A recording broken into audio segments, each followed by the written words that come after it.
Okay.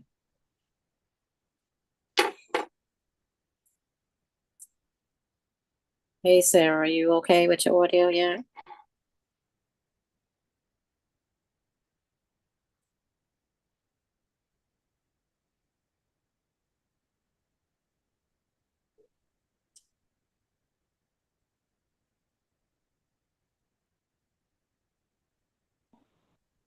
Can you hear me without it?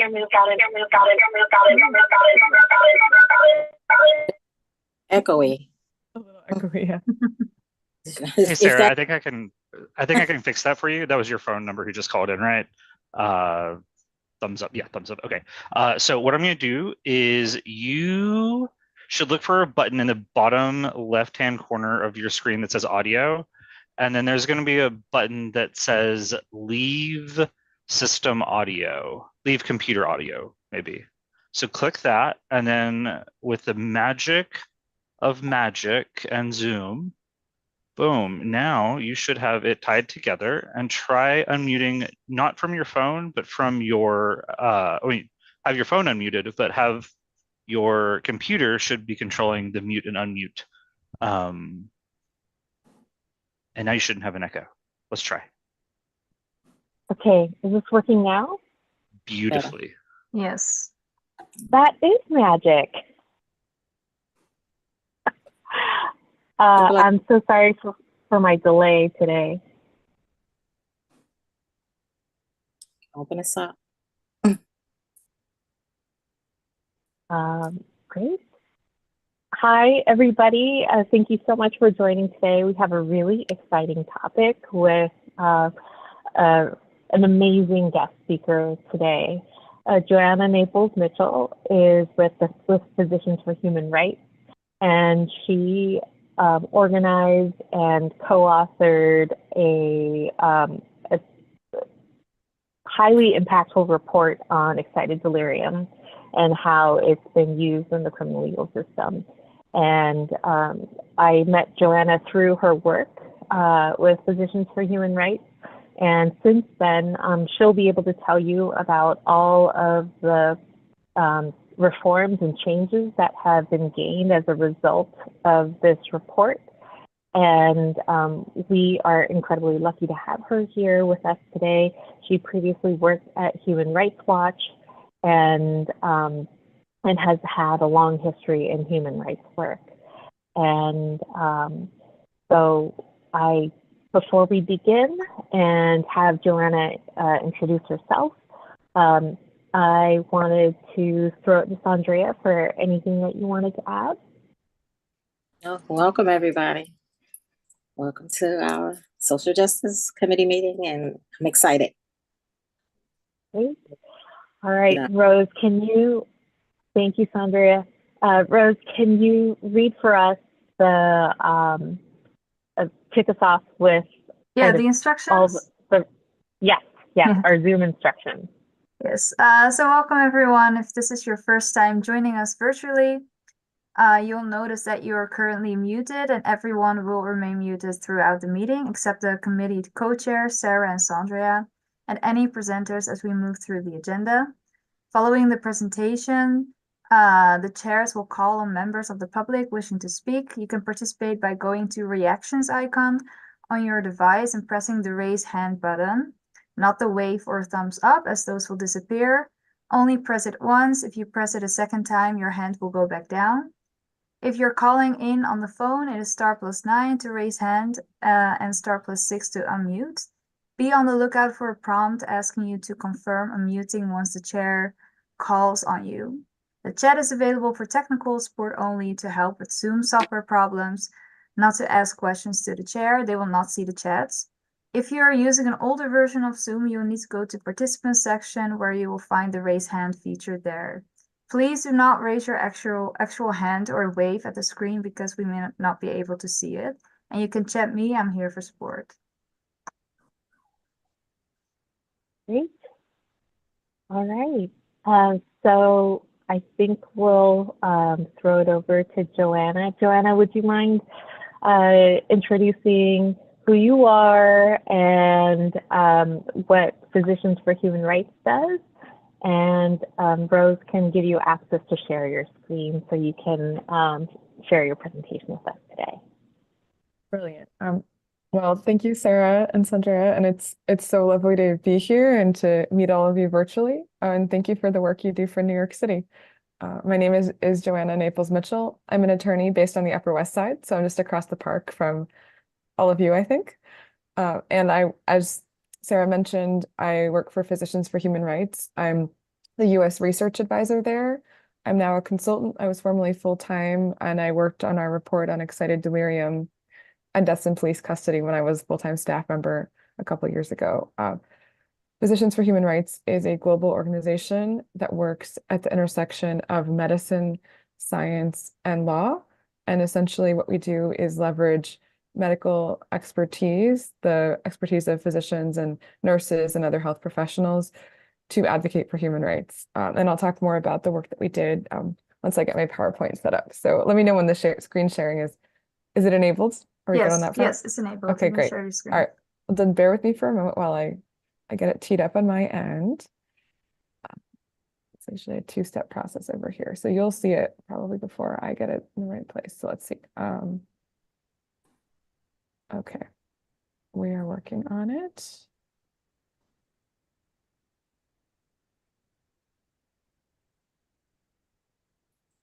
Uh-oh, hold on, sorry. I did the wrong thing. Here we go. Okay.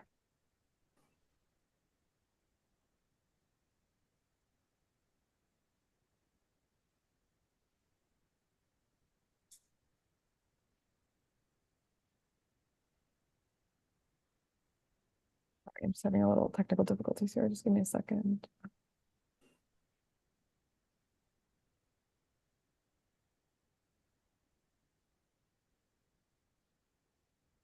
Sorry, computer is having this issue lately.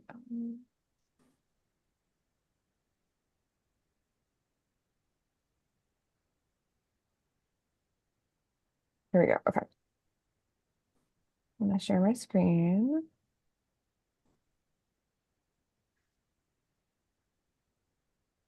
All right, can everybody see my PowerPoint? Yes. Yes, we can. Wonderful. Okay. All right. Well, good evening, and thanks again for having me here today. I already, mentioned kind of my background and how I got involved in this, and I'll just note that the report I'm presenting came out in March 2022, and as Sarah mentioned, we've seen an incredible impact since it came out. And part of the reason I'm talking to you all today is because there actually was legislation that we kind of helped draft that was introduced in New York State this year. It did not pass, but it's going to be reintroduced next year. And actually, this is the perfect time to talk about how you all can potentially get involved in supporting it. So I will kind of focus on that at the end of the presentation, and then leave time for discussion. But that is a really important kind of time peg for this presentation. I should also just note before I go forward, this is, as you may imagine, an upsetting subject matter. And so it's, just as we get into, Monday evening, just keep that in mind. It's going to be a pretty heavy presentation. So I mentioned, Physicians for Human Rights is a global human rights organization working at the intersection of medicine, science, and law. We have a long history of working on deaths in custody around the world. And it was in the wake of the Black Lives Matter protests in the summer of 2020 that we saw an urgent need to examine the role of physicians and other health professionals in facilitating impunity for deaths in custody. We undertook this specific investigation to evaluate the origins and history, use, and validity of a concept of quote unquote excited delirium as a diagnosis and a cause of death. And I'll get into what that does and doesn't mean. It's a concept without a clear definition. It's most frequently used to explain deaths in police custody when someone's in an agitated state. The idea is essentially that someone kind of spontaneously combusts and would have died anyway, even if they were not held down or tased or subjected to other uses of force. That could also be the reason that the person died in custody.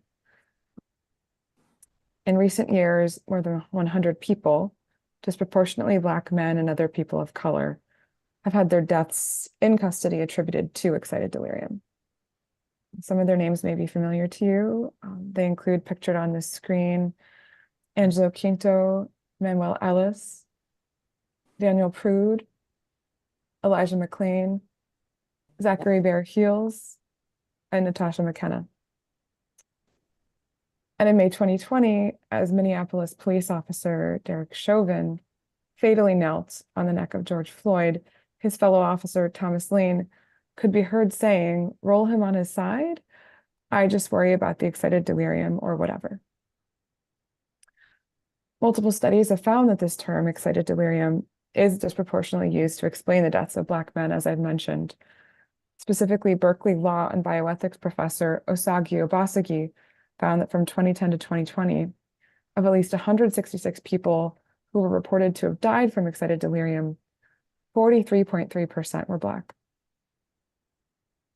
This is likely also only the tip of the iceberg, because multiple studies have also found that more than half of police killings in the United States are not even counted. Another study found that excited delirium happened to be associated with the use of some kind of restraint, so someone being held down in a position that impedes breathing, in some 90% of all deaths that were attributed to excited delirium, to this medical condition of someone kind of spontaneously combusting. Excited delirium is not included in the International Classification of Diseases or in the Diagnostic and Statistical Manual of Mental Disorders, which are both kind of the standards for the medical profession. It's also not recognized by the American Medical Association or the American Psychiatric Association. And that was true even at the time that our report came out. Those two medical associations, in the wake of the 2020 uprisings for Black lives, had already disavowed it. Yet the term has persisted. And I mentioned, there's not one agreed upon definition for it, which is why it's so problematic, to say the least. Just one example as we go forward is as a state of extreme mental and physiological excitement, characterized by extreme agitation, euphoria, hostility, exceptional strength, and endurance without fatigue. So you see on the screen just the faces of many of the contributors to our report. It was truly a tremendous team effort. It brought together experts from a range of medical specializations, including forensic pathologists, emergency physicians, internal medicine physicians, psychiatrists, neurologists, and cardiologists. Multiple attorneys, including myself, helped contextualize the findings of the report, but we had no influence over the medical findings or conclusions specifically. The physicians on our team conducted an in-depth review of the medical literature and analyzed it. The whole team reviewed historical documents, including hundreds of pages of news archives and deposition transcripts collected by my co-author and civil rights attorney, Julia Sherwin, who's in the top right corner on the screen. She'd been doing this work for decades and had collected this voluminous archive of materials on excited delirium. And finally, we interviewed 31 people, including physicians, lawyers, crisis response experts, and most importantly, family members of people whose deaths were attributed to excited delirium, namely those of Angelo Quinto, whose family is based in Antioch, California, and Daniel Prude, who, police killing in this state in Rochester, some of you may recall, and whose brother Joe Prude we interviewed for the report. So I'm going to go through the history of excited delirium now, help explain why it's such a harmful concept. I just want to note again that this is a pretty upsetting subject matter. Some of these quotes I'm going to share are, pretty horrifying. I just want people to be emotionally prepared for that. And that's, of course, why we're here today, is to root out this term so that it's no longer used in the context of medicine or policing in the United States and in New York specifically. So the term excited delirium was first coined in the 1980s by forensic pathologist Dr. Charles Wetley in case reports relating to cocaine intoxication, mainly in men. But he later extended this theory to 17 Black women in Miami who had died after consuming small amounts of cocaine and were found dead all in the same neighborhood of Miami in various states of undress. His office presumed that many of these women were sex workers. And for that reason, Dr. Wetley told a newspaper, for some reason, the male of the species becomes psychotic and the female of the species dies in relation to sex. And this is all specifically talking about Black women. However, when a 14-year-old girl was found dead in similar circumstances, but without any cocaine in her system, Wetly's supervisor reviewed the case files. This was under a lot of pressure from these women's families, as well as from investigators who thought that this was the work of a serial killer. Wetly's supervisor reviewed the case files and found that, in fact, all the women had been murdered. And later, investigators found a serial killer responsible for the murders of as many as 32 different women. One would think that Wetly's grave mischaracterization of these women's murders would have discredited his parallel theories of male death from these small, non-lethal amounts of cocaine that led to this so-called excited delirium. Instead, he was actually able to continue to insist on this diagnosis and on something being particular to Black people. He told a news magazine 70% of people dying of coke-induced delirium are Black males, even though most users are white. Why? It may be genetic. So now I'm going to take you from that period in the late 80s when Wetly first originated these theories to the present day where excited delirium is something that law enforcement departments around the country are still trained on. How did this happen? So in the span of 18 years, this diagnosis went from something that was incorrectly applied, egregiously applied to the deaths of Black women who were in fact murdered, to something that was widely disseminated in the medical and legal communities. Physicians began to push this diagnosis while serving as legal defense experts or researchers for law enforcement agencies or for Taser International, the weapons manufacturer, and often without disclosing the fact that they had these significant conflicts of interest. For example, in 2005, one defense expert, Dr. Vince DeMaio, together with his wife, who was a forensic nurse, wrote a book entitled Excited Delirium Syndrome. In 2007, Taser, the company, purchased more than 1,000 copies of this book and distributed it in other materials to medical examiners and police chiefs to educate them about excited delirium. Taser purchased enough copies to actually cover the entire forensic pathology community multiple times over. And I should note this is a fact that Taser has never disputed. And when our report came out, they actually confirmed to CNN that they had purchased this book and that they did it to educate the public about excited delirium. So many of these experts also co-authored a 2009 white paper that was ultimately published by the American College of Emergency Physicians, promoting excited delirium as a cause of sudden death. As a result of publications like this white paper, the term excited delirium has come to pervade law enforcement policies and training manuals. It has been admitted in court because courts have recognized that medical associations like the American College of Emergency Physicians accept it as a valid diagnosis. So they said, okay, we can then therefore accept testimony on excited delirium. And it has gained international reach, including in Australia, Canada, the United Kingdom, and Belgium.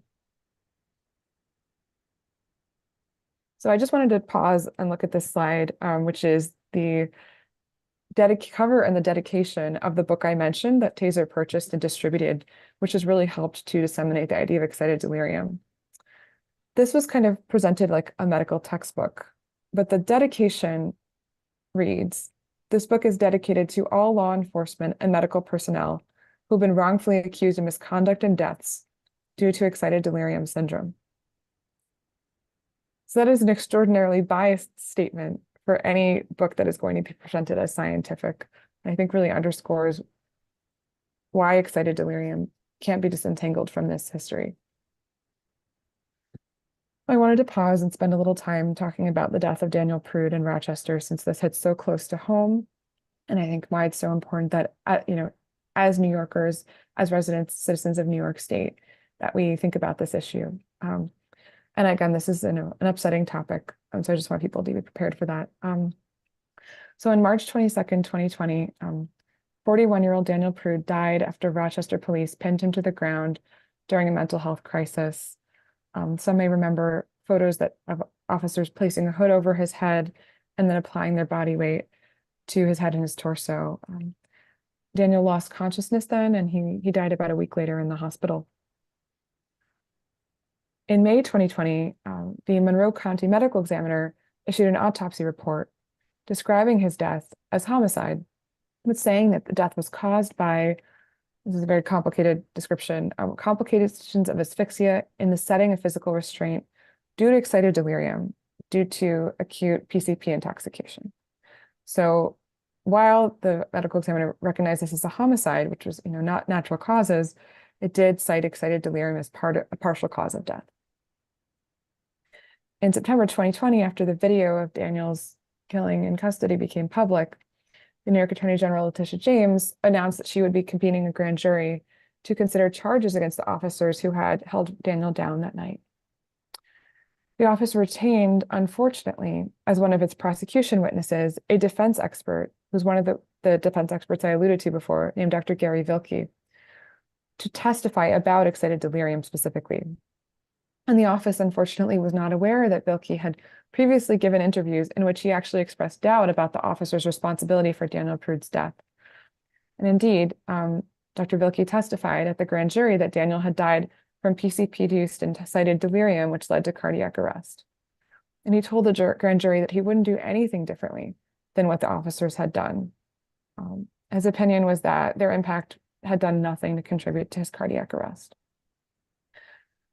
Unsurprisingly, therefore, on February 23rd, 2021, it was announced that the grand jury had decided not to indict the officers who'd restrained Daniel, which Attorney General James described as very, very disappointing. And we'll go back to New York in a moment. So, on the screen, you see some of our main findings and conclusions. PHR found that the term excited delirium cannot be disentangled from this racist and unscientific history. There's a lack of scientific evidence, and the body of literature supporting this diagnosis is small and of poor quality, with homogeneous citations that are rife with conflicts of interest. In our interviews with clinicians and scientists across disciplines, there was simply no consensus on how excited delirium is even defined. And extremely troublingly, it's also been disproportionately used as a cause of death for Black men. I should also note, too, I mentioned this white paper earlier, 2009, by the American College of Emergency Physicians, that was extremely influential. It describes certain symptoms and signs making up this diagnosis, which rely on racist tropes, namely that Black men and other people of color have quote unquote superhuman strength, and that they become impervious to pain, which pathologizes resistance to law enforcement. When resisting when you're being held down is not an unexpected or surprising reaction of someone who's scared or ill or who can't breathe properly. For all of these reasons, PHR concluded excited delirium is not a valid medical diagnosis, and it should not be used as a cause of death. We called on medical associations and police departments to affirmatively disavow the concept. And following the report's release, you'll see a number of organizations on the screen, all of whom have taken public positions opposing the use of excited delirium. Until recently, there were two medical associations that still recognized excited delirium and had helped disseminate the concept. Those two, the American College of Emergency Physicians and the National Association of Medical Examiners, were primary advocacy targets for our report. We met with them both after the report came out, and it took about a year, but finally last spring, both organizations published new statements saying that excited delirium should not be used as a cause of death or a diagnosis, and that they don't recognize it. And actually, the American College of Emergency Physicians, we specifically called on to also disavow this 2009 white paper I mentioned. It took them longer, and it took a grassroots mobilization of their membership last summer, which was incredible. They went chapter by chapter. But this fall, after their conference, ASAP's board finally adopted a resolution and published a new statement rescinding this 2009 white paper. So it's no longer valid. It can no longer be cited in court cases.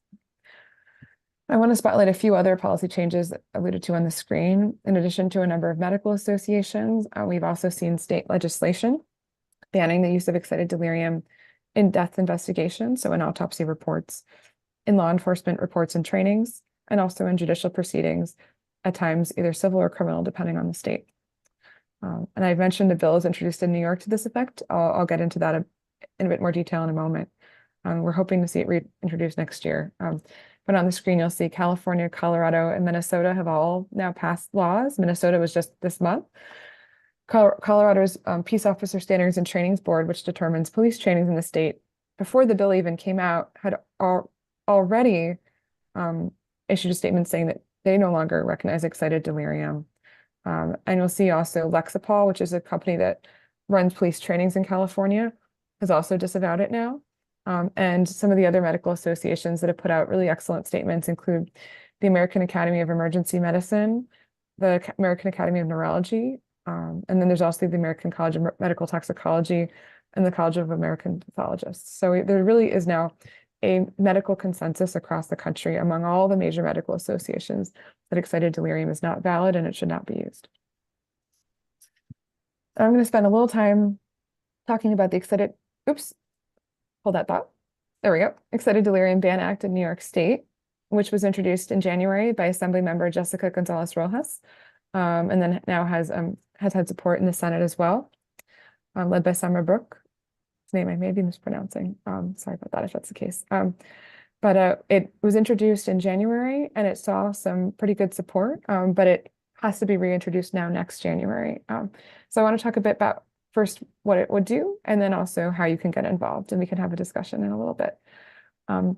So this bill would prohibit the use of excited delirium as a diagnosis, label, or primary cause of death in autopsy reports, in death certificates, and reports by police or peace officers, in policies or procedures by public agencies and contractors. Trainings that would require any action to be taken in response to a person labeled as being in a state of excited delirium would be banned. Those would not be allowed. Evidence alleging that an individual suffers from excited delirium would be prohibited from use as an affirmative defense in both civil and criminal proceedings, and prohibited from admissible expert witness testimony, as I mentioned had happened in the case of Daniel Prude's death in custody. And also data transparency related to police custody deaths would improve once there's a ban on the use of excited delirium as a labeled diagnosis or cause of death. I'm excited to hear from you and get questions and talk about how you think you could get involved. A couple things I've learned from office that was the lead in sponsoring this legislation is that an official resolution from the community board supporting the bill would be incredibly, incredibly helpful. And also potentially participating in a future email campaign, contacting your representatives could be great. And so I'd love to talk about those two possibilities on this call. And finally, before I close, I just wanted to spotlight kind of where we're going as PHR in this advocacy. So we're still working with medical associations to educate their membership. I just spoke a couple weeks ago in Sacramento, California, to the American Delirium Society, which is a society of medical professionals who actually work on real delirium when mainly older people in hospitals are getting care for being in a delirious state. They want to ensure that they're getting appropriate care and nonviolent care.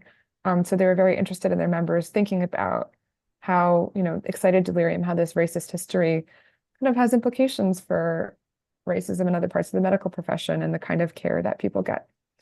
We're also working to engage law enforcement more this summer, specifically national law enforcement associations, as well as more local ones, to educate them about excited delirium and talk about what could a crisis response looks like in a mental health crisis that protects individuals and ensures that people get the social work and medical care that they need, which law enforcement themselves aren't really able to provide, And that's the sad truth about excited delirium is we're seeing this come up as a defense in the context where law enforcement really shouldn't be the primary responders, where they don't have the proper tools and they're being put in a situation, an impossible situation oftentimes. And so one of the key recommendations of our report was to focus on crisis response that centers social workers and health professionals rather than law enforcement to fund that crisis response, to support trainings in that kind of crisis response. And so it's about getting law enforcement out of this business as much as possible. And when they are the ones who have to respond, since law enforcement is resourced so much better in this country than our social safety net, what actual signs should law enforcement be looking for to ensure that people get medical care they need as soon as possible? We also want to better educate legal stakeholders, which includes plaintiffs' attorneys, attorneys general's offices, other prosecutors around the country. We are engaged in public education and continue to do a lot of media interviews. And as part of that, we have a website with the organization Campaign Zero and exciteddelirium.org, which has a lot of educational materials that you might find useful if you want to read a little bit more about it or want to share with other people you know. And I mentioned already, we're speaking to conferences as well across the country. And the last bullet point, legislative advocacy, is one of the main reasons I'm talking to you today. So I'm excited to hear your questions and talk about what's possible. Great. Thank you, Joanna. Thank you. Andrea, as co-chair, I wanted to send it over to you first for any questions that you might have as we before we get to our wonderful community members who have questions for Joanna as well. First of all, first and foremost, thank you for the presentation. It was very informative, very well needed. Some of the names that was mentioned, I was very familiar with as a Upper East Side for Black Lives Matter organizer. We said their names many of times. They just, and they even not even seeing the names, seeing the pictures of some of them that was familiar too. But then you know the names as well. Some of us. I'm glad that it's on a trajectory to being not used anymore, because that's just an excuse, and a bad excuse. So my question is, then others of course can chime in. When they're not using that term, what are they using in place of that? And is it beneficial for the families, or is it the same? Is it something else we have to work on attacking instead of the real root of the cause of the death, that they put the knee on, they smothered them, or they had their knee on their neck, or they choked them out? Yeah. Brilliant question. Should I go one by one? Yeah, I just lumped it. Yeah, perfect. That's such a good question. I'm so glad you mentioned that, because I actually had wanted to touch on that and I forgot. And just thank you for all the organizing and activism that you're doing for the community and beyond too. I'm so grateful.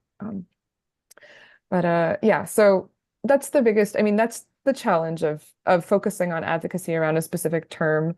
We like to talk about it as a concept, so at least synonyms won't easily be able to replace excited delirium. So agitated delirium is another term we hear coming up a lot.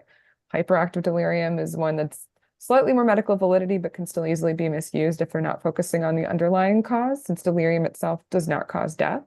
It's a manifestation of something that's going on. So I think it's a mixed bag. So on the one hand, like, I know a family in Illinois who was actually able to get their brother's death certificate revised 10 years later, and change the cause of death, and also change the manner of death to homicide, which means that then law enforcement are being held accountable for the death. But there's certainly a risk of medical examiners moving away from excited delirium and saying things like cocaine intoxication, blaming other drugs may or may not be in the person's system, blaming other health conditions. And that really reflects the fundamental problem in this country with the hold that law enforcement has on, in a lot of places where there really aren't independent death investigation systems. In California is an extreme example where the coroner's offices are often not separate from the sheriff's offices. And so the same office that's determining the cause and manner of death is the office that then, might be responsible for the death. So there's no independence. And so one big thing we pushed for the report is ensuring that there is an independent system of death investigators who are board certified forensic pathologists all around the country. And it's such a piecemeal system that you have to go state by state and see. That is a big thing. And even then it's I think, Centuria, we were talking believe it was last week, about how you can, do all the trainings you want, but culture is what has to change. And so I think, changing the culture in this country, right? That's, a lifelong project. And that's, changing the culture around policing as the primary response to mental health. A big part there is resourcing, right? Just that law enforcement officers are often the primary response because that's where the money is. Actually, I like to give an example of when I live on the Upper West Side, and back it's in Timber. It was around 2 a.m. and I heard a man screaming outside. Was clearly in distress. And I tried to call the mental health line. It took me forever to get through. I think it ended up being in the wrong state, actually, once I finally got through. By the time I did, police had already showed up. There were 8 police officers who showed up for this man who was in an agitated state. And I ended up just filming it until, I could see that he was safely going to get medical care from my window, 2 a.m. And what I watched was just that these 8 officers did not have the tools to respond to him. Thankfully, they did not respond with any significant violence. They kind of waited until there was a moment of calm, and they kind of pulled him to the ground and handcuffed him. And he was just sitting on the ground for maybe 30 minutes before an ambulance finally came. And it just really struck me that there were 8 officers on the scene almost immediately when this man was in distress, but that there was such a delay in getting him the medical care that he clearly needed. And that was the actual tool to respond to him, not the officers. And so I think, this question of resources is is a much bigger piece of it, I think. And, having the right social safety net for people who are in these crises. And in terms of accountability, you talked a lot about families and is removing this beneficial for families? I think it certainly helps. One family we worked closely with, the family of Angelo Quinto in California, said that their attorneys told them shortly after he died that they would not be surprised if his death was attributed to excited delirium, because it's kind of the last thing the state has when they don't want to blame the officers. So I will say it's like removing one of the last excuses when there's just nothing else to blame on the death, which makes it a lot harder to avoid accountability, but not impossible, of course, in the systems that we have. And there are other bogus diagnoses out there too, being attributed to people's deaths. One of them is sickle cell trait, like the recessive trait for sickle cell, that also is used disproportionately to describe deaths of Black people in custody, and also comes from Dr. Charles Wetley in part. He was a big proponent of this. There was a really great New York Times investigation into this a few years ago. Actually, if I put it in the chat, will people be able to click? Is it helpful? They'll put it, you could put it there and all right, I'll put it in the chat, because that's something PHR hasn't worked on, but there has been this really good research on, and hopefully there will be more movement. I think the hematologists are kind of on it, saying this is bogus. So, this is, I think the good thing about all of this is we may be focusing on excited delirium, but I think those kinds of medical experts who might want to rely on these different excuses that get law enforcement off the hook have one less excuse, and they know we're all watching them now, and we're paying attention to the signs of other bogus diagnoses. Thank you. Yeah, even the fact that you sickle cell, wow, that's a personal color illness. So exactly. yeah, some work we're doing beyond Sir and I talked about, but that's another topic. Yeah. Totally. Wow. Thank you. Back to you, Sir. Thank you for those questions, Andrea. Wendy, and we'll have Wendy followed by Rita. First, thank you so much for such an informative presentation. It was really eye-opening. And I have 2 areas of questions. One is about the legislative aspect. Is there a list of who already has supported the legislation and who may have either not been there, didn't support it, or have passed on any response at all? Is there a way that the public can access that? And we happen to be in an area where we have Rebecca Seawright and Liz Kruger. Any idea if they were supporters, and what are the next steps in the legislation? So there's my legislative question. The second one is, since it is sort of rampantly true that it will be police forces that respond to emergency calls, how can we training in the culture? How can we begin to do that so that we prevent this from happening? And thank you in advance. I'm writing these down. Those are really great questions. Thank you so much, Wendy. And I'm putting in the chat. I will say we PHR, we helped draft this legislation. We kind of worked behind the scenes, but I have not been closely following kind of who all was sponsoring and supporting it. So I put a Senate link in the chat that should have it's got additional sponsors there for Senate. And then I'm going to look for Assembly, see what I can pull up for you. If I can't do it quickly, I'll make sure that we've got this information for you after this call, so that you can share with your colleagues. Let's see if I can find this quickly. I think the second question, it's really tough, right? This is the society we live in, unfortunately, right? And it's kind of, there are these new different kind of mental health, non-law enforcement responses being piloted, but they're not being resourced the same way. It's going to take a really long time to kind of move the needle there. I do think that's kind of where the answer ultimately is. And ultimately it would be, we have such a good social safety net that people are protected when they're in these crises, right? They have places to go. But short of that, I think it's really important that police understand that, like, when they see someone who's exhibiting these signs of agitation, that it's not one underlying medical condition, excited delirium, that they're experiencing. There's so many different reasons someone may be in an agitated state, and that may require different forms of medical care. So the most important thing is just ensuring that medical professionals are on the scene as soon as possible, or social workers if the person, depending on the nature of the person's behavior, people who will know how to respond, and can respond accordingly and kind of help guide law enforcement if they are the ones there, if there's any concern about violence. And I'm not an expert on police training. And the one thing is, I am never going to be someone advocating for more funding for law enforcement. I think, law enforcement is, because it's me speaking in my personal capacity, incredibly overfunded in this country, and we should be moving those resources elsewhere. But I think, that's where when we talk about training, I think that they should be trained better in this crisis response, but also they have the resources to do that. They can reallocate them. They don't need more money. So that was something actually that's important to me in our report, that we didn't advocate for even more money, but I think it is about kind of ensuring that they have the right tools to get the right people on the scene as soon as possible, who can help de-escalate and get someone the medical help that they need. I'm going to see quickly now. It's interesting. I don't know the state legislative websites that well. I'm like, oh, here we go. I'm finding the Senate links more easily than the Assembly ones, to help you to find out who all supported it. Let's see, I have one more possibility. Excellent. Okay, here we go. Let's see if this link works for you all. Yep, okay. So I have the Senate one there, and now we have Assembly. And what did you say? Could you repeat who are the elected officials that you're interested in learning? Liz Kruger is one. Okay, Kruger. For the state Senate, and Rebecca Seawright is our assembly person.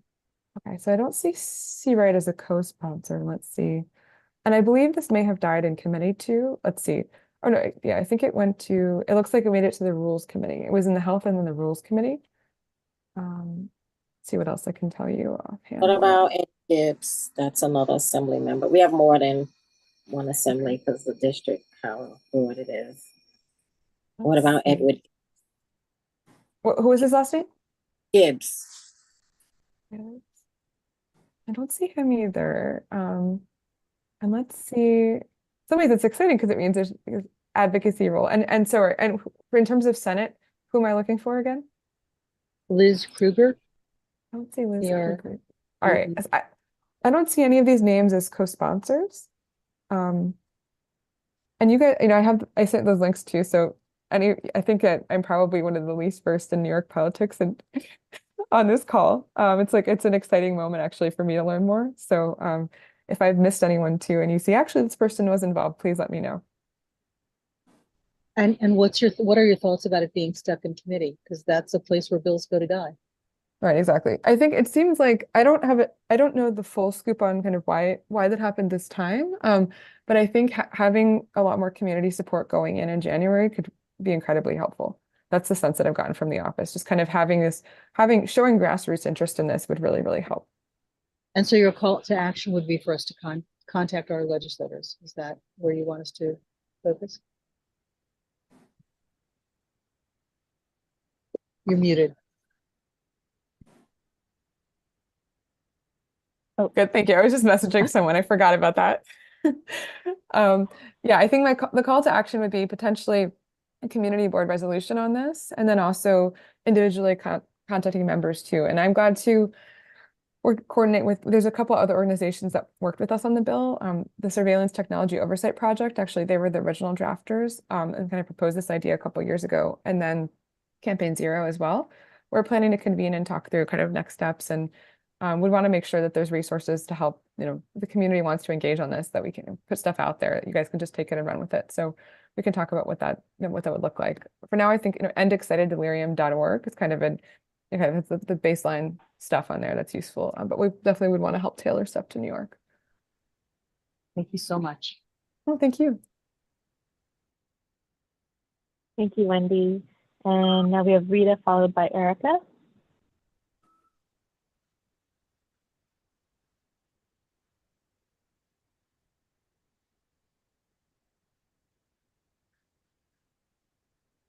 Rita, you're unmuted. I'm unmuted, but she asked for Erica. Oh, you first. Oh, Rita first, followed by Erica. Okay. Thank you for this presentation. It was really very informative, and it still hurts my heart that we even have to have this. Has there been any changes in the areas where you have had some success in presenting this as a problem? Are there insurance problems? I mean, I keep looking for angles that will have some bearing on this. You know, a wrongful death is should it should be sued. I mean, there should be money attached to it. But what can we do? What can we as a community board, what can we do to make sure that your program gets out? It's fabulous and you were wonderful. Thank you. Oh, thank you so much, Rita. I love how polite you all are and like making sure you're speaking at the right time. It's so lovely. So your question is, okay, so you're asking kind of the first part, was that about how to attach kind of costs to this, or like, I just want to clarify, you talked about that kind of insurance problem, Yeah, like the cost of a civil suit or something, like how to ensure that the state feels real costs for these deaths. somebody dies not from, a heart attack when it ends up to be a homicide. Doesn't the family get a chance to ask for retribution? Yeah, absolutely. And it's hard. I think what we see in this country is families are a lot more likely to get kind of a monetary settlement in a civil suit than they are any kind of criminal accountability. It's very, very rare to see, police or other professionals held responsible for deaths in custody. There are sometimes pretty high civil settlements for deaths in custody. Angela Quinta's family just got 7.5 million in a settlement. $1 million. And of course, no amount of money will bring back the death of a loved one. But I do think that, from a financial standpoint, that cities and states should see deaths as very expensive for them. And, think about how they could be, is this really, the cost of police violence is very high. And do they want to be shifting resources elsewhere to prevent violence and actually, also saving money? Right. So I think that there are those financial costs we see, in civil litigation can be an avenue towards some form of accountability. It's very hard to find others. And I know depending on the case, sometimes even just getting the death certificate changed can be really tough. There's a lot of challenges depending on the jurisdiction. The only reason I ask for that is that I think that when there's a monetary part to this, more people will listen who are in position to listen. I think that the family will never get restitution or never get that person back, but at least they can be assured that they were treated properly, and if they weren't, that their life is worth something. Yeah, no, I agree with you. Yeah, thank you. Rita, you asked about if there were any successes. One thing that I can share is that, so I have to disclose that I'm not completely removed from this topic.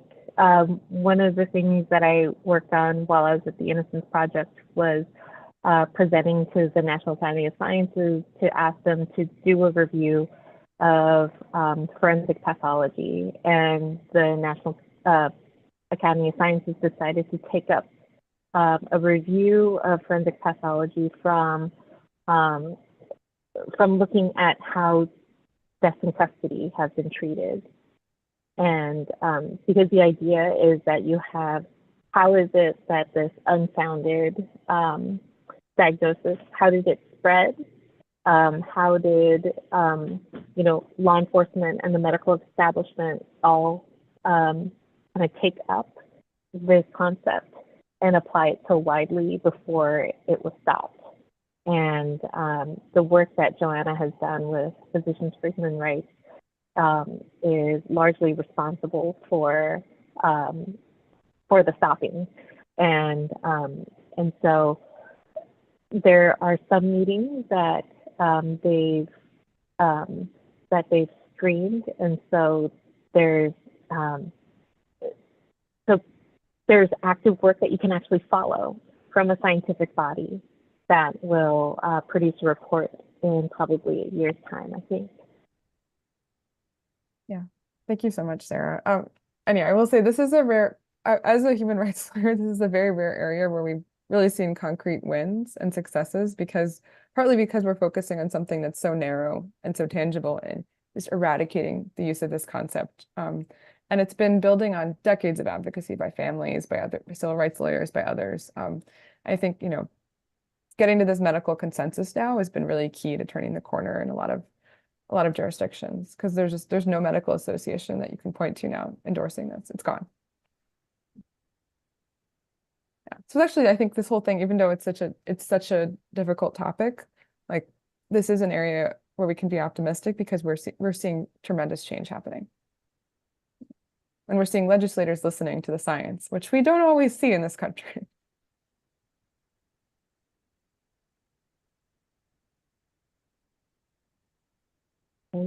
Rita, do you have any follow-ups before we move to Erica?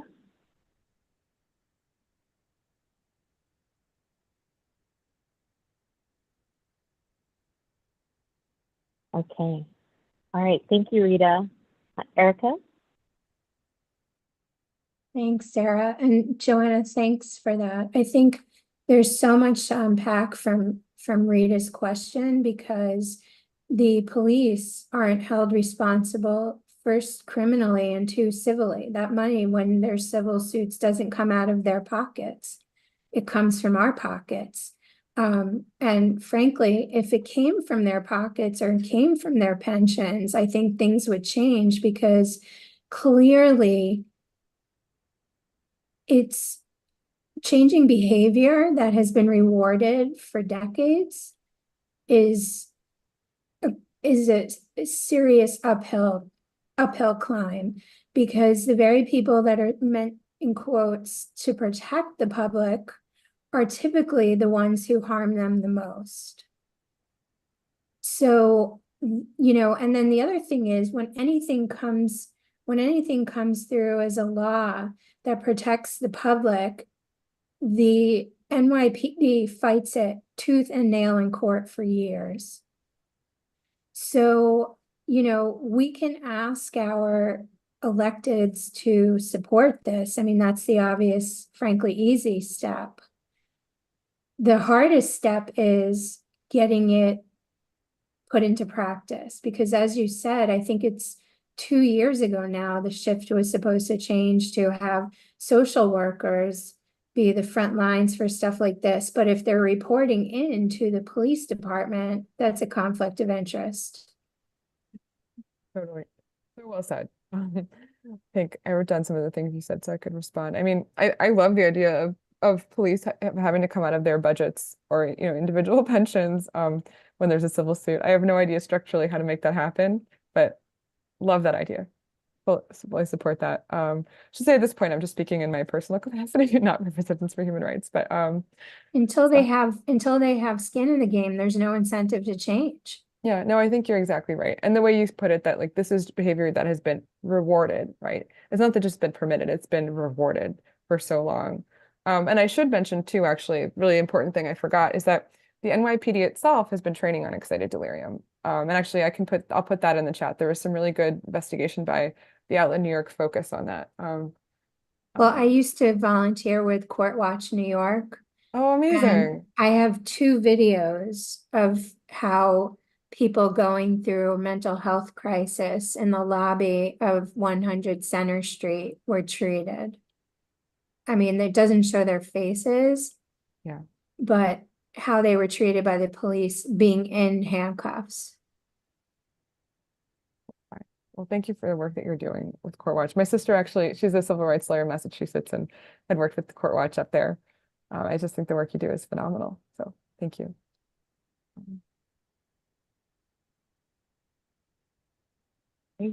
Oh, more questions from Rita.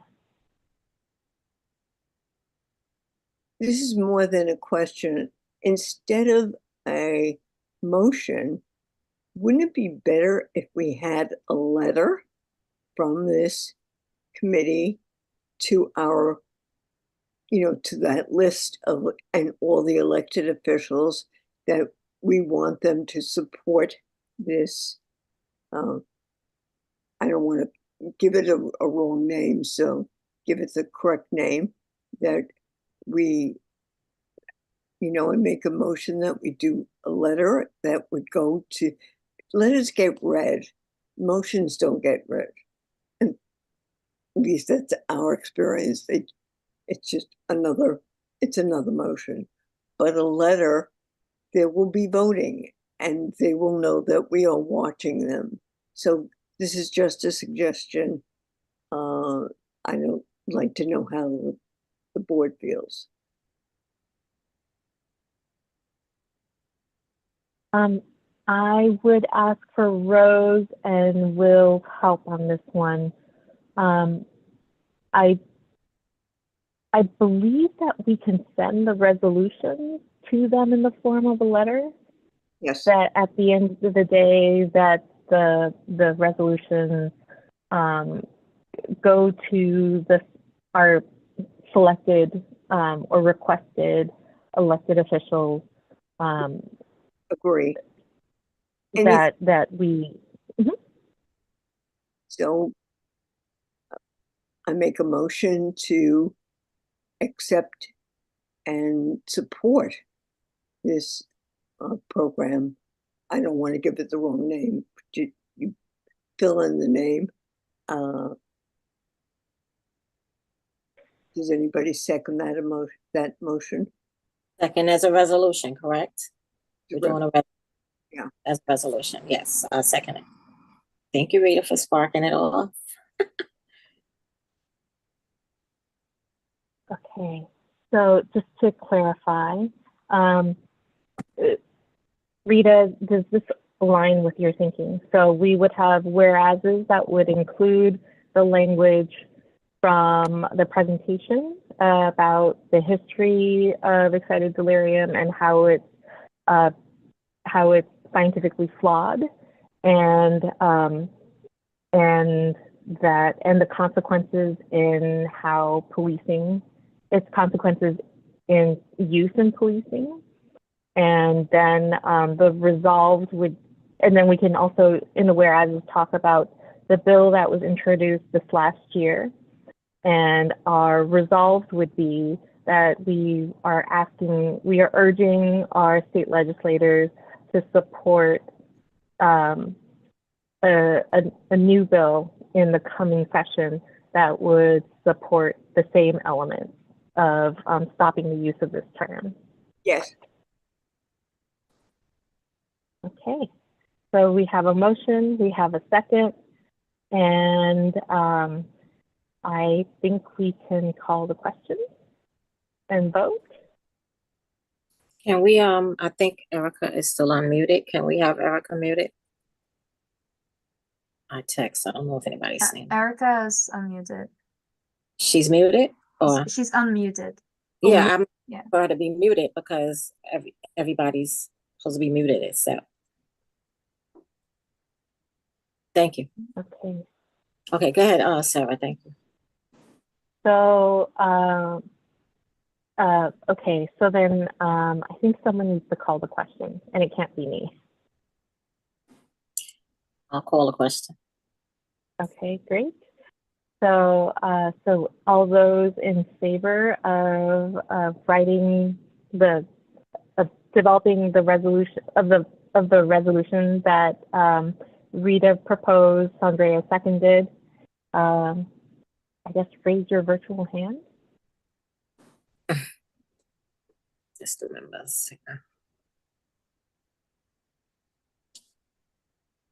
Okay, great.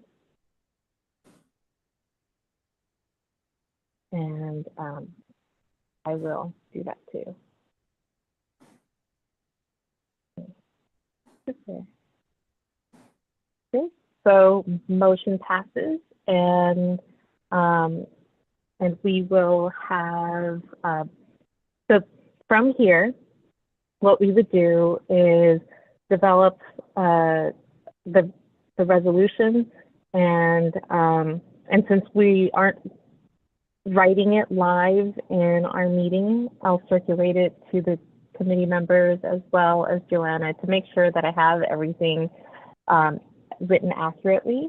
And while we have a full board meeting this Wednesday, I don't think that I'd be able to get the resolution ready by then and reviewed by everyone. And so our next full board meeting would be on July 17th, and that's when we would be presenting this resolution to the full board for their vote. Sandra, does that sound good to you?